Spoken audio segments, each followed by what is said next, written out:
I'm AJ. I'm Satin. And welcome to Rooted in Real, where genuine conversation meets grounded perspective. We made Episode 21. Episode 21 of the Rooted in Real podcast. Thank y'all for joining us. Yeah, thank you guys for joining us again. Y'all, I'll tell you, doing the introduction of this thing, It's so hard. as soon as we get here and start smiling, we both start laughing. It's because who laughs like that? Who smiles like that? I smile with all my teeth and my eyes are closed. So she's trying real hard not to, so then she look crazy. Trying hard not to, like not to close serial her killer. eyes. And then every time I laugh, I have tears in my eyes. Yes, and then like she crying. Then my nose turn red. And then your nose start running. It's a whole thing. It's a whole thing. So, Okay. thank you guys for joining us for episode 21. Thank y'all for being here. We super appreciate it. Yes, we do. Super. So, what are we talking about this episode? Episode 21 is about family dynamic roles. Roles. So we're going to talk about dysfunctional roles and then functional roles, healthy roles in the family. Right. We So talked about the different family dynamics. Yes, we talked about different family structures in episode structures, 20. that's right. So go listen to that one Yeah. or watch that one wherever you do this and then come back to this one. Yes, Okay. absolutely. Okay, so the first one for a healthy, or no, not a healthy, a dysfunctional family role Right. is the hero.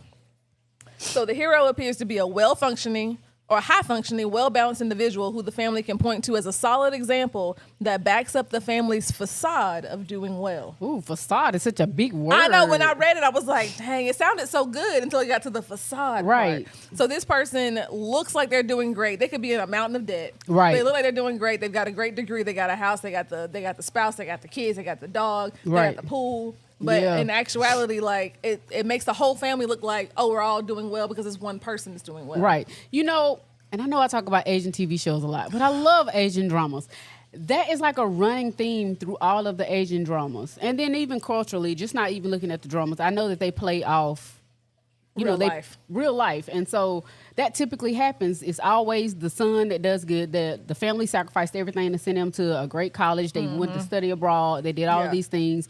And he could be stressed and just not even making it. But when the mom goes over her sister's house or all people in the neighborhood, They talk about him. They talk about him. They brag.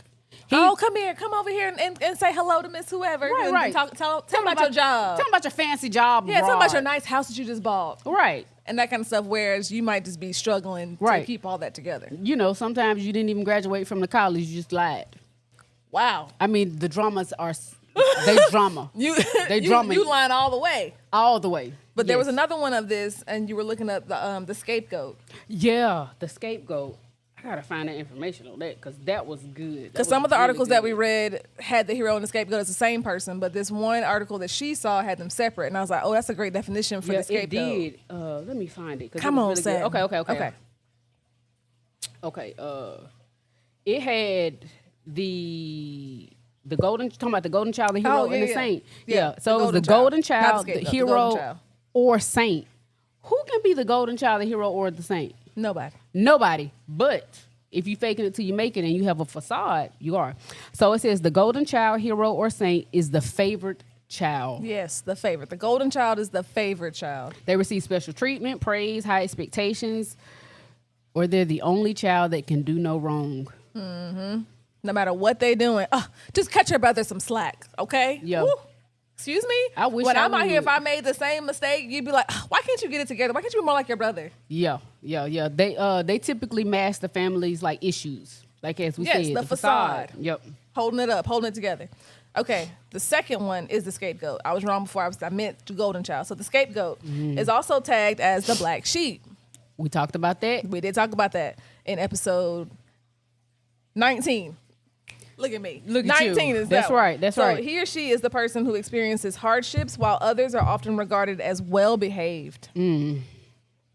So you can say, oh, you know, you can't really talk. You can't talk about her. You can't talk. Don't even bring her up. Don't even bring Right. up Satin.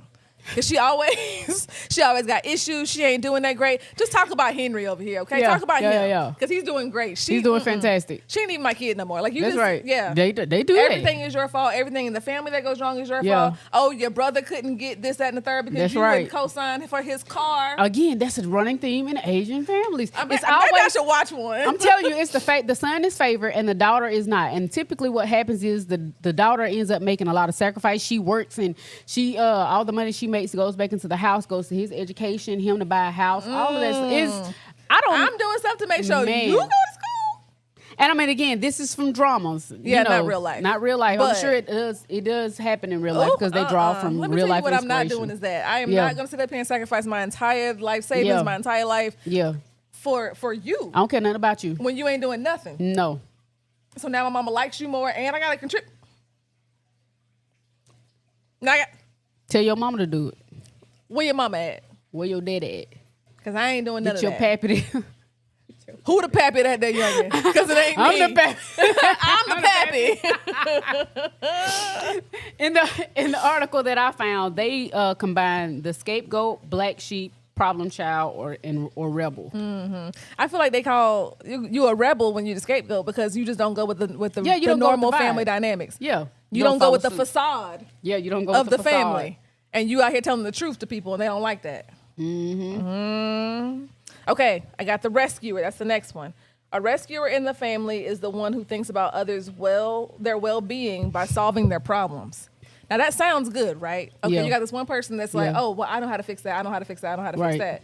But if you're always solving my problems, right? how do I learn how to solve my own problems? And what happens when you have your own problems? Are you Yes, solving yours and mine? That's the thing. When you have problems, if you start focusing on your own, you can't focus on mine. And I don't know how to solve my own problems. Yeah, like hey, something's wrong. I need you to fix it. Yeah. You're like, but I'm trying to fix my own problem. But but you normally you always help me. You're always there for me. Please come help me fix this. And then I walk away and go do something else and ain't got nothing to do with nothing. Sound like you gonna be up the creek without a paddle? Up the creek. Well, you know we in the South. This is wild. I need to. We are in the South. But yes, the rescuer taking care of the entire family while no one is taking care of them and helping fix their issues. Right. Whether that be mentally or whatever. Right. It's just they're the one that they go to for everything, the problem solver. Yeah. My oldest brother has been in that role. Rico. Yeah. Rico. We're saying names. Rico, what's up? What's up, Rico? Sup. Not sup. He has been in that role more times than he would like. And he's probably burnt out from it, you know. The problem solver. Yeah. Saving everybody. I remember me and him had a conversation and I was like, just let everybody figure it out on their own. But that's hard when you've been doing that the entire time. So Right. now it's like people aren't going to like me as much. Right. Well, if I'm not helping them, Yeah. or they're not going to come to me, they're not going to talk to me. Yeah. Like I'm going to lose friends, but they're not your friend in the first place. Right. If they're only there for you to help them. Right. We See, talked about that too. We did talk about that. I don't think his mindset was more so that. I think his mindset was, we all we got.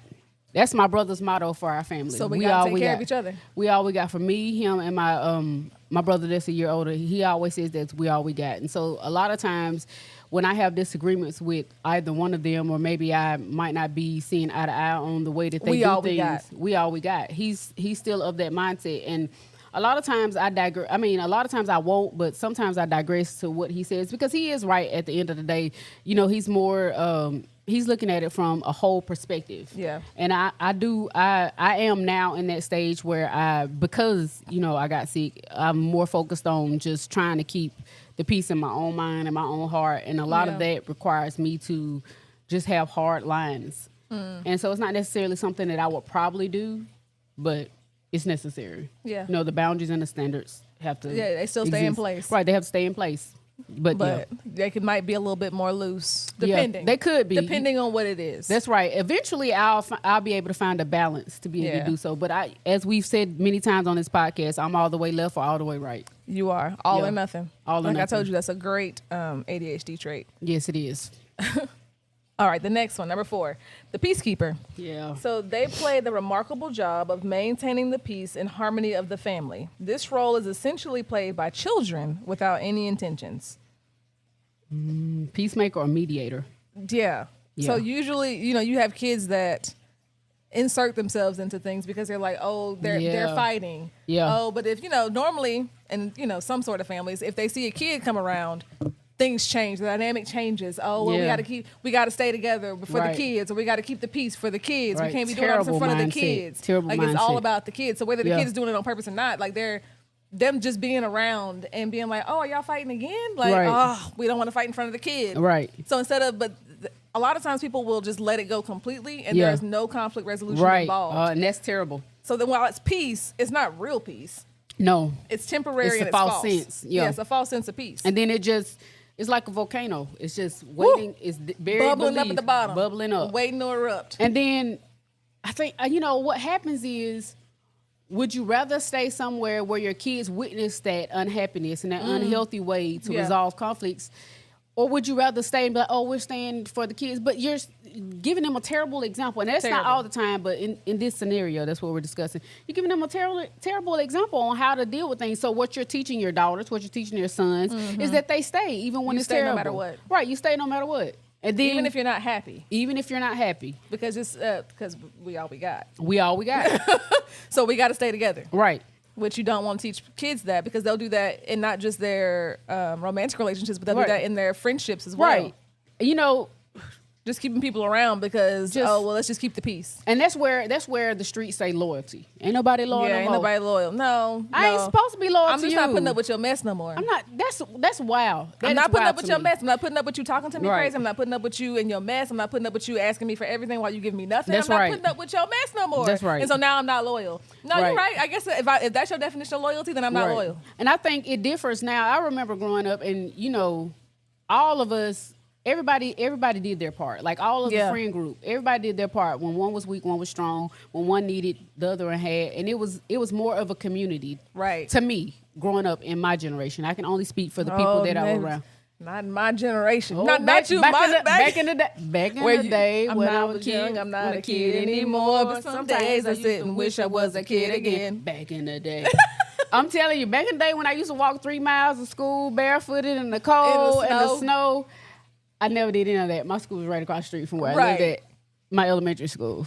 Oh my gosh. Anyway. The only time I did that was when I got to middle school and high school. Because it was farther away. I rode the bus. Well, I was in detention and stuff a lot. So, no car. Delinquent. Ain't that what she said in the last episode? Yeah. She said it. She a delinquent. Yeah, I was a juvenile delinquent. Leave us alone. Focus on what we're doing. I am focused. See, I can multitask. No, you can't. That's the problem. That's right. You're right. I can't. You're right. I can't. You cannot. But yes. Okay. That happens. So the peacemaker or the mediator. Yes. Number 5 is the mascot. So in the family, the mascot uses humor and goofiness to distract from serious issues. They may feel immense pressure to step in when situations become tense and volatile. Yeah, they're similar to the golden child, the hero. Yeah, right. Because it gives you the facade. Right. So instead of, okay, mom and dad are fighting, let me throw out some jokes and try to just break to avoid the tension. it, cover it up, not really getting to the root of it. No conflict resolution. Right. And that's such a terrible... I think that's a root of a dysfunctional family is no conflict resolution. It is. No conflict. No conflict resolution, no communication skills, lack of communication skills. Lack of resiliency. All of it. It's just... a mess. Straight up mess. Do you remember what you was about to say? Yeah, it's just the deeper issues that it's just a terrible example, because then that kid just perpetuates throughout their entire life. Yeah. And then they don't know how to communicate. They don't know how to express their feelings. So like you've noticed it, like when you get in a relationship with someone and then you say they just shut down. You're like, I don't understand why they don't shut down. It's deep. It's deep rooted. Yeah, it's deeper than you. It's not about you. It's about the fact that that's what they learned growing up, is that we don't talk when something's wrong. We don't fix things when something's wrong. We don't talk about Bruno. We don't talk about Bruno. Right. We don't talk about Bruno. Right. We just cover it up and move on, send it away, and that's wait for the next thing to show up. That's the basis of that movie. It is. They just covered up Bruno. Just send him away. Just cover it up. Buddy. In the walls at that. Anyway.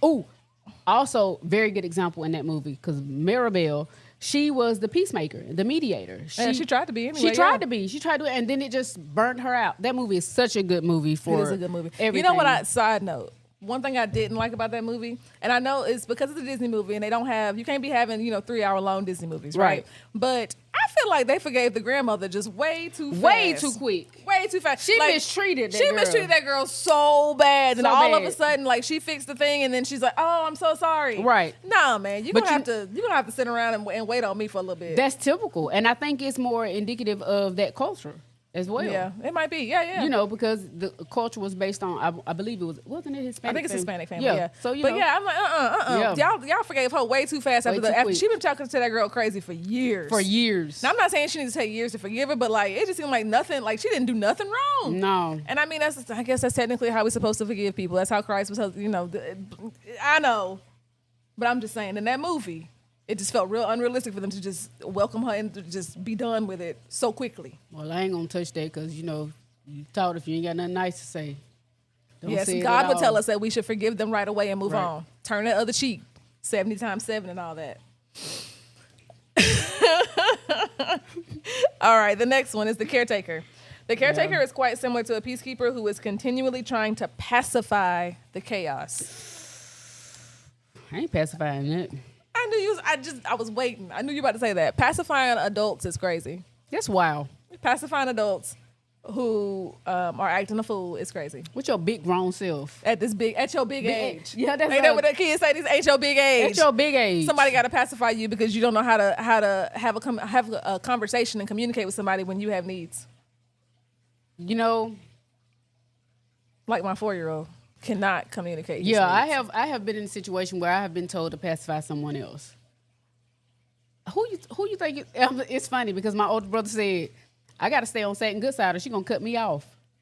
Snip, snip. And I thought that is so diabolical, but also very true. Very true. And he had You don't play. I don't. I'm trying to make sure I stay on this side.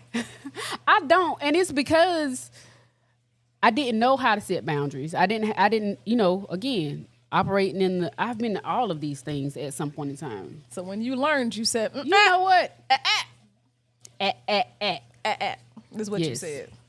Absolutely. But I get that. I get it. And when Yeah. you don't know how to set boundaries, people run all over you, and you don't know what to Right. do after that. Right. And then once you even set them, then you still got to follow through on the Well, consequences. see, I don't have a of problem that. in setting them and following through. Mine was the empathy. It's when, because again, the Lord gave me the ability, I feel like, and everybody, maybe this is how everybody is, I don't know, but he gave me the ability to be able to really put myself in someone else's shoes and experience it. And so it still does, well, it doesn't anymore. It took me a long time to set boundaries because I would always say, oh, well, I understand where they're coming from. Mm-hmm. I understand where they lack in this. Yeah. And so I would give chance after chance.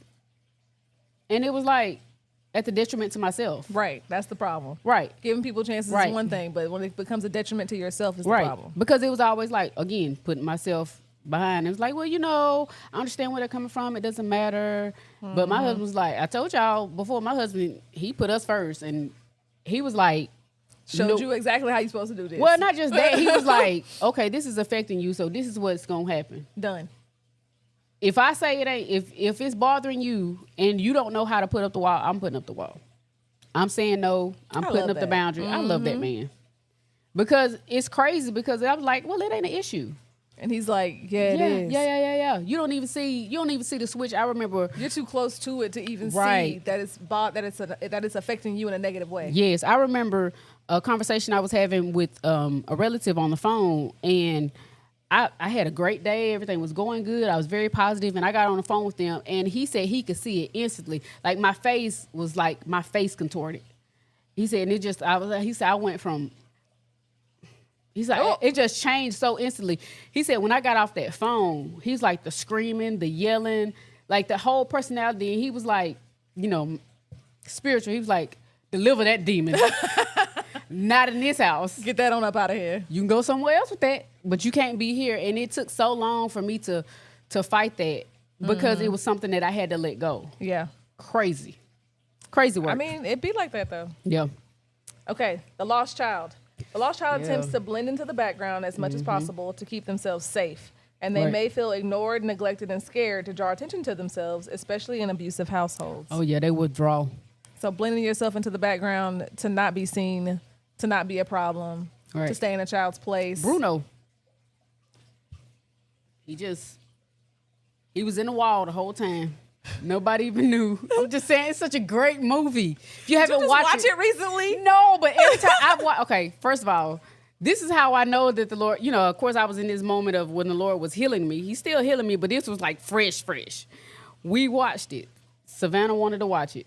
We sat down, we watched it, and somewhere at the middle of it, I don't remember when, tears just flowing. Tears, you hear me? Tears about Bruno? I'm talking, no, We I don't talk know. about Bruno. It was, no. I'm talking about floodgates. I'm talking about crying that, Wow. I'm talking about, it was so bad. We had to pause the movie, and it was just, I'm so serious. Like somebody popped you and told you to be quiet. It was so, it's funny now, but at the time, and my daughter was like, my youngest was like, what is wrong with mama? And my husband said, mama's okay. And he had to explain it. I mean, I'm talking about I was bawling. I had to put my head down. I went into the fetal position. It was a whole thing. I'm so serious. I can laugh about it now. But it was so traumatic for me because I seen myself in Maribel so much. And then there were other characters and, that I just related to.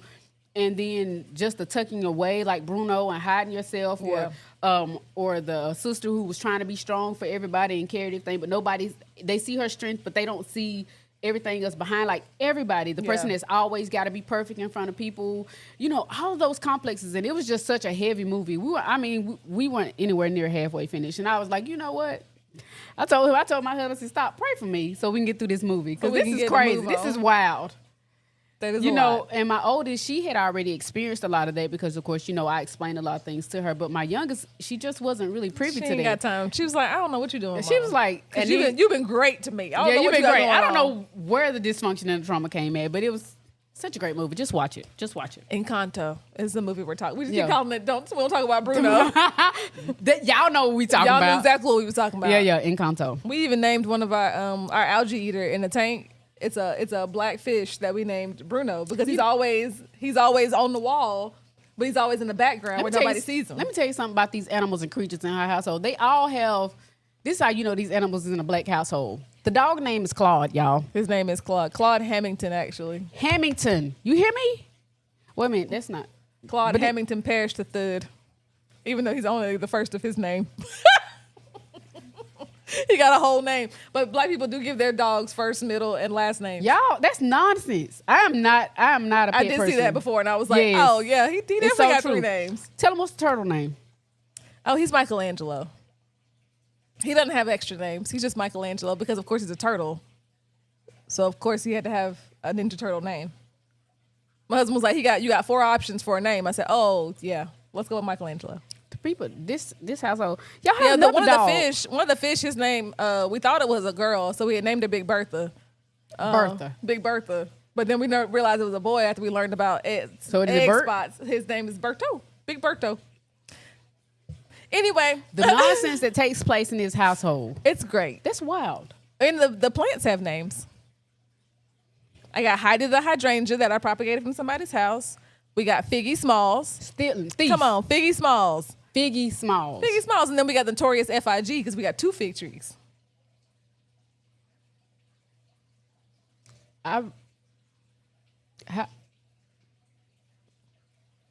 Anyway. My plants have names, but they have the names of people that gave them to you. Yeah. Nah, the pothos at work is Bocephus. Well, 2 of them have names because 2 people gave them to them. The rest of them are named Patience, Faith, Love. Yeah, no, Bocephus at the hospital. Bocephus Bo. Okay, the last one, the mastermind. This member of the family is usually an opportunist who takes advantage of others' faults to achieve self-gain. That might be the most dysfunctional one of all of them. Treacherous. You literally out here, when I talk about you manipulating people, or taking that manipulation tactic well, you do use it to get what you want. Huh. It is for self-gain. I plead the fifth. But I know I have the right to remain silent. But I think it's usually for this type of person, it's at the detriment of somebody else. So like when you manipulate me into something, it's usually for the better good for both of us. Yeah, that's because I'm saved now. Hallelujah. Because otherwise, this face you making. I have the right to remain silent. Anything you say can and will be used against you in a court of law. You have the right to an attorney. If you cannot afford one, one will be appointed for you.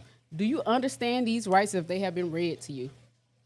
I need y'all to know that I only know like the first 2 lines of that because ain't nobody ever arrested me. I've heard it a couple times or so.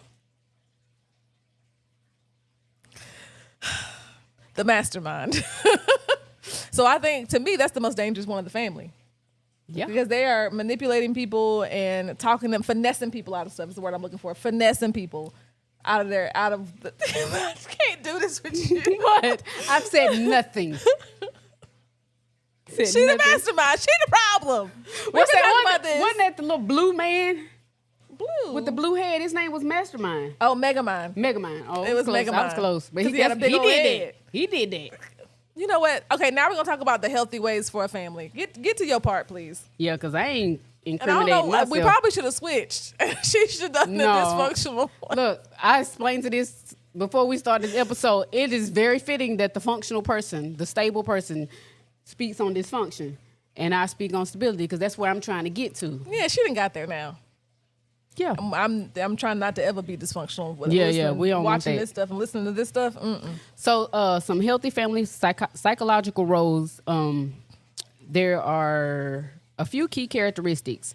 They're fluid, flexible, and developmentally appropriate. That's the biggest thing for me. Yeah. Even when you're doing stuff for your kids, like you can't expect your 5-year-old to Right. be able to do something that an adult would be able to do. That's right. It's got to be developmentally appropriate. Right. Go So, ahead. age-appropriate boundaries. That's good. Okay. So, parents provide emotional security, Yes. while children are free to be children rather than taking on caregiver burdens. And we spoke about that in one of our episodes. We did talk about that, about parentification and Yes. adultification. That's right. We did. So go watch. That was like episode 12. Go watch that. Right, and all of these are healthy examples. Healthy examples that. of it. Mhm. Right, and so role reciprocity. Members rely on one another for mutual support, sharing household and emotional responsibilities based on capabilities.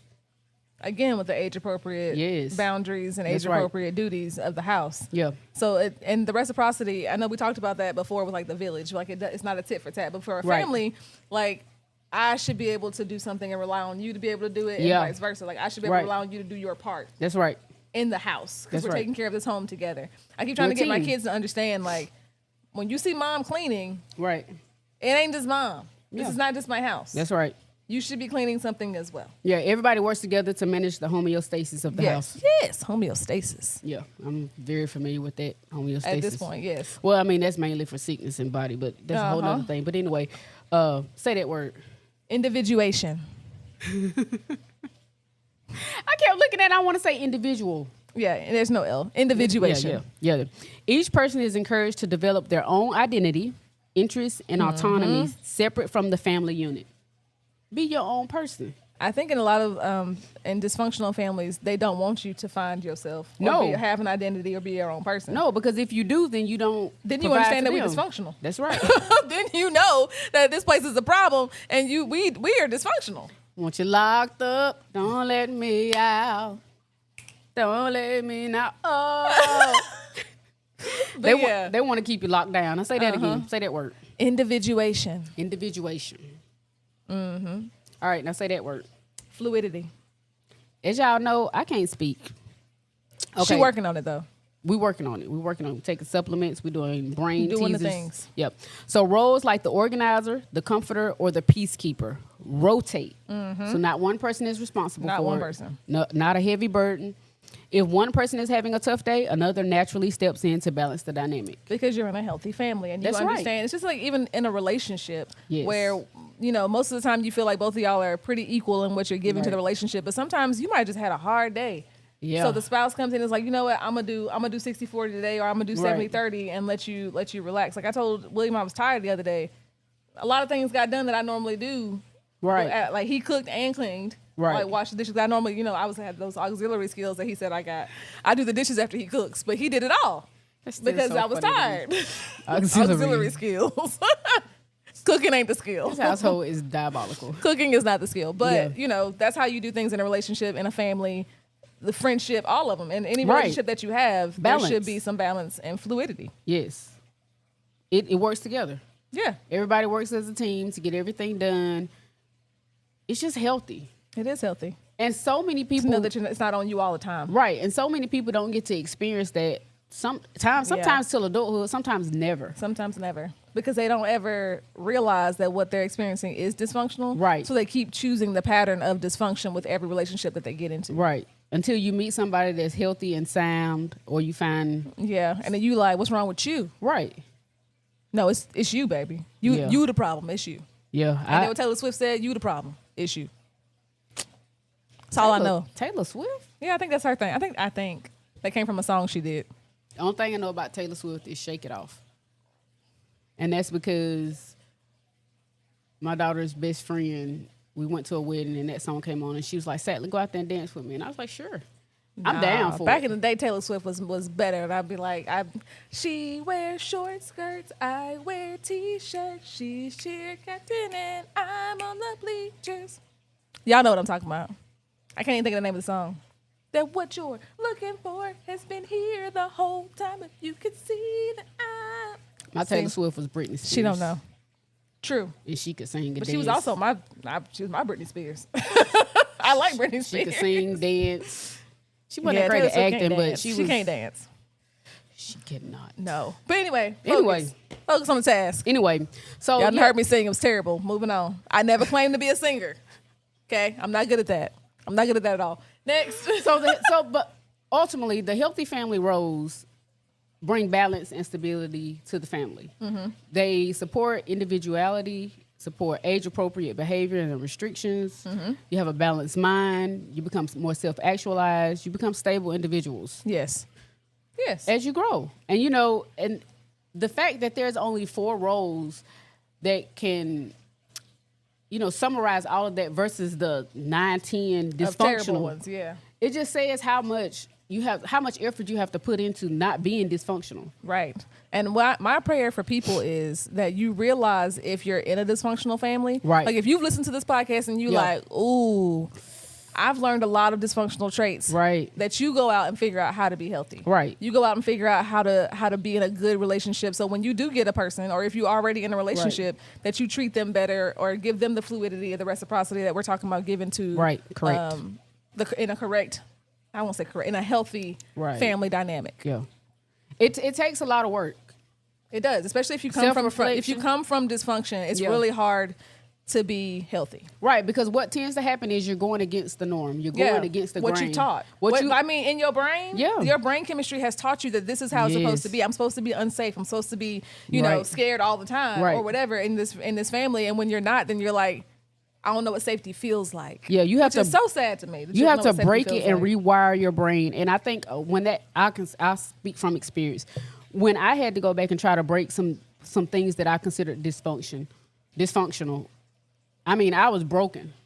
I mean, myself, I was just broken. And it was so many emotions that I was experiencing for the first time. And I was like, them emotions is too much when you don't know how to handle them. This is nonsense. For the birds. This is for the birds. It's a wash. It's a wash. Why? Who would do this? Who would just actively say, you know what? Let me put myself through all of this. But I wanted to be a better person for my children. That's ultimately what it was. It didn't have anything to do with me trying to be better for myself or even my spouse. It was more so I want my children to be able to see a healthy representation. I want them to have great boundaries. I want them to be strong and all of these things. And I was like, you know what, I got to do the work. Role model. And it is stupid. It ain't stupid, y'all. But let me tell you, it's so much. It's hard. It's hard work, to go from dysfunction to being functional and to be a stable person and to create it. And every time I do the work, I can see it in my children. And my oldest, she always says, she's like, Mom, you did a great job. You're fantastic. And my youngest, I was doing her hair yesterday, and she was like, you're the best, Mom. And she was just giving me all these compliments. And I was like, thank you, kid. I said, I hope you feel that way when you get older, because, as you get older, you go through whatever. And she was like, I hope I do too. Just like right now. Right. She said, I hope I do too. She said, but I also feel like I will, Mom. She said, because y'all set great examples. And that's so good to hear. Exactly what you want to hear from your kids. That's exactly what I want to hear. She pumped me up. She hyped me up. My head is huge. And the oldest does the same Not thing. like it wasn't already. Yeah, I don't really need anything. But yes. So healthy roles, dysfunctional roles, recognize that you have what you have, And go be healthy. go be healthy. Go be healthy. That is the goal. And if you need to, go get some therapy to be healthy. Yes. Thanks. Thanks. But all right, I think that's the end of episode 21 for us today. Yes, it is. Thank you Like. guys for joining us. Yes. Like, share, subscribe, comment, Follow. all the things. All of the things. Share us with your friends. Yeah. Share us with people. Share us with the haters. Share us You with know what? anybody. Share us with the people that made you dysfunctional.